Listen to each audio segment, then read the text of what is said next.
আজকে বালি স্টেশন নিয়ে একটা মজার কথা কণ্ঠমি কাকলি। ট্রেন প্রায় হাওড়া স্টেশন ছাড়বে ঠিক সেই সময় এক যুবক জিজ্ঞাসা করে উঠলে, দাদা বালি ধরবে? শোনা গেল একজন বলে উঠলেন, সিমেন্ট লাগলেই ধরবে। বালি স্টেশনে নামার আগে একজন বলে উঠল, সামনে কি সব বালি? ভিড়ের মধ্যে থেকে উত্তর হলো, না না, কয়েকটা সুগ্রীবও থাকতে পারে। একদিন প্রচণ্ড ভিড়, প্রায় কামরা খালি করে সবাই বালি স্টেশনে নামবে। ভিতর থেকে একজন প্রশ্ন করলো, দাদা বালি কোন দিকে পড়বে? কেউ একজন বলে উঠলো, যেদিকে ডালা খুলবে সেদিকেই পড়বে। এক ভদ্রমহিলা ট্রেনে উঠলেন।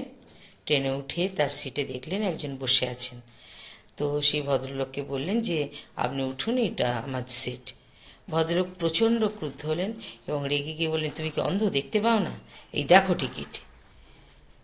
সভাপতি খুব খারাপ লাগলো ভদ্রমহিলার। তিনি টিকিটটা দেখলেন, দেখে তাকে ফেরত দিয়ে ওখানে দাঁড়িয়ে রইলেন। একটু বাদে ট্রেন চলতে শুরু করলো। তখন ভদ্রমহিলা নম্রভাবে বললেন, আপনার শুধু ভুল টিকিট নয়, আপনি ভুল ট্রেনে উঠে পড়েছেন। এটা পাটনা যাচ্ছে, কিন্তু আপনার গন্তব্যস্থল ভুবনেশ্বর। আজ একটা ছোট অনুগল্প, কণ্ঠমি কাকলি। রতন রোজ সকালে তার স্ত্রীকে বলে, খুব সুন্দর আজকের সকালটা।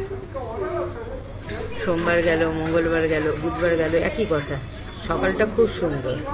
বৃহস্পতি গেল, শুক্র গেল, শনি গেল, তাও বউকে ডেকে বলে, সকালটা যেন আজই খুব সুন্দর। রবিবার দিন রতনের বউ খুব রেগে গেছে। রেগে গিয়ে বলছে, কী ব্যাপারটা কী বলো তো? তুমি সমানে সকালে উঠে বলে যে সকালটা খুব সুন্দর। তখন বলছে, আরে তুমি সেই গত রোববার আমাকে ঝগড়ার সময় বলেছিলে না, কোনো একদিন সুন্দর সকাল হলেই আর তুমি নাকি আমাকে ছেড়ে চলে যাবে, তাই আমি বলছিলাম। আজকে একটা ছোট গল্প, কণ্ঠমি কাকলি। কিছু মহিলা নিজেদের মধ্যে প্রতিনিন্দা করছিল। একজন মহিলা চুপ করে শুনছিল। কিছুক্ষণ শোনার পর সে বলে উঠল, দিদি, আমি জানি না তোমরা কি করে স্বামীর নিন্দে করতে পারো। এই আমার স্বামীকে দেখো, মগজে বুদ্ধির ছিটে ফোটা নেই। ভগবান চেহারাটাও এমন দিয়েছে যে জন্মাবার পর মনে হয় কেউ চুলিতে পুড়িয়ে দিয়েছে। আর এমন কিপ্টে, আমাকে সেই 2 বছর আগে একটা শাড়ি কিনে দিয়েছে, তাও কত করে চেয়েছি। তারপর ঘুমোবার সময় এমন নাক ডাকে যে মনে হয় নাকেতে কেরোসিন তেল দিয়ে পুরো জ্বালিয়ে দিই। কিন্তু কেউ বলতে পারবে আমি তার নামে কোনোদিন খারাপ কথা বলেছি? সে যেমনই হোক, সে তো আমার দেবতা, আমি কখনো তার নিন্দে করি না।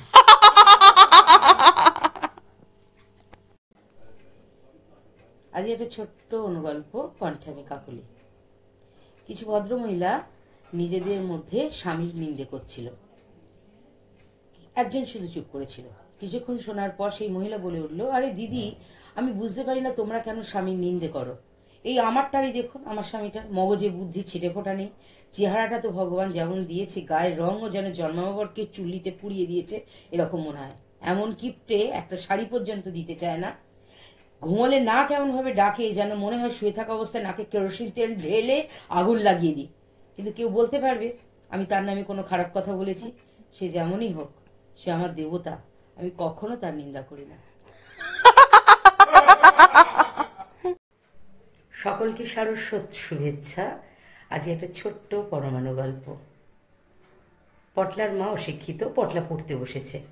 অজগর আসছে তেরে, আমটি আমি খাবো পেরে। পটলার মা শুনে বলছে, তুই তোর বাবার মতোই হ্যাংলা হয়েছিস। অজগর আসছে যখন আমটা পাড়ার দরকার কি আছে? আমি তো তোকে বাজার থেকেই কিনে দিতে পারতাম। আজ একটা ছোট্ট পরমাণু গল্প, কণ্ঠে আমি কাকলি। এক মহিলা মিষ্টির দোকানে বসে সিঙ্গারার বাইরের অংশটা ফেলে দিচ্ছে আর ভেতরের পুরটা খেয়েই যাচ্ছে। 7-8টা এরকম খেয়েছে। পাশে একজন ভদ্রলোক বসে দেখছিলেন। তিনি বলেন, কি ব্যাপার বলুন তো, আপনি বাইরেরটা খাচ্ছেন না, শুধু পুরটা খেয়ে যাচ্ছেন? তখন ওই ভদ্রমহিলা বলেন, কি বলবো বলুন তো, আমি খুব অসুস্থ, আমাকে ডাক্তারবাবু বাইরের জিনিস খেতে বারণ করেছে।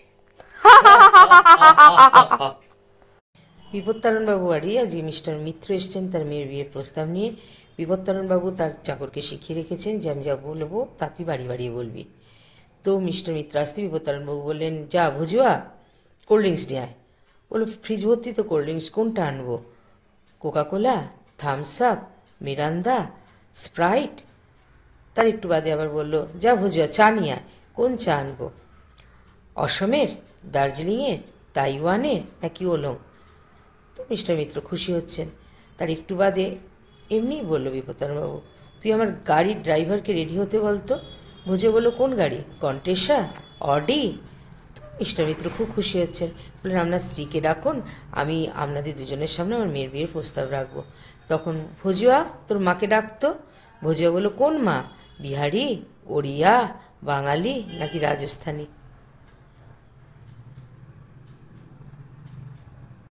বিপত্তারণবাবুর আজকে মহা আনন্দ। তার বাড়িতে মিস্টার মিত্র আসছেন মেয়ের বিয়ের প্রস্তাব নিয়ে। বিপত্তারণবাবু তার চাকরকে শিখিয়ে রেখেছেন যে একটু বাড়িয়ে বাড়িয়ে বলবি। তো মিস্টার মিত্র আসতে বিপত্তারণবাবু বলল, তুই নিয়ে আয় কোল্ড ড্রিঙ্কস। বললো, কী কোল্ড ড্রিঙ্কস আনবো বাবু? Thums Up, Pepsi, Mirinda? গেল। এরপর বলল যে, ফল নিয়ে আয় মিস্টার মিত্রর জন্য। কি ফল আনবো বাবু? আখরোট, কাজু বাদাম? তো মিত্র খুব মনে মনে খুশি হচ্ছে। আর একটু বাদে বললো, ড্রাইভারকে গাড়ি বার করে রাখতে বল, আমার এক্ষুনি বেরোনোরও তো কথা আছে জানিস। তো ভজুয়া বলল, কি আনবো বাবু? কোন গাড়িটাকে সামনে নিয়ে আসবো? Esteem, Audi, Contessa? Mister Mitra তো মহা খুশি, বললো, আপনি এক্ষুনি আপনার স্ত্রীকে আনুন, আমি আপনাদের দুজনের সামনে আমার মেয়ের বিয়ের প্রস্তাব রাখবো। তখন ডাকলো, ভজুয়া, তোর মাকে ডেকে নিয়ে আয় তো। বললো, কোন মাকে ডাকবো? ওড়িয়া, বাঙালি? আজ এক ছোট্ট অনুগল্প, কণ্ঠে কাকলি। ডক্টর ব্যানার্জি তার পাশের বাড়ির শিক্ষক হরিপদবাবুর ওপর খুব হম্বিতম্বি করছিলেন আর বলছিলেন, আমার কাছে গাড়ি আছে, বাংলো আছে, ব্যাংক ব্যালেন্স আছে, তোমার কি আছে? হরিপদবাবু একটা বিড়ি ধরিয়ে নির্লিপ্ত মুখে বললেন,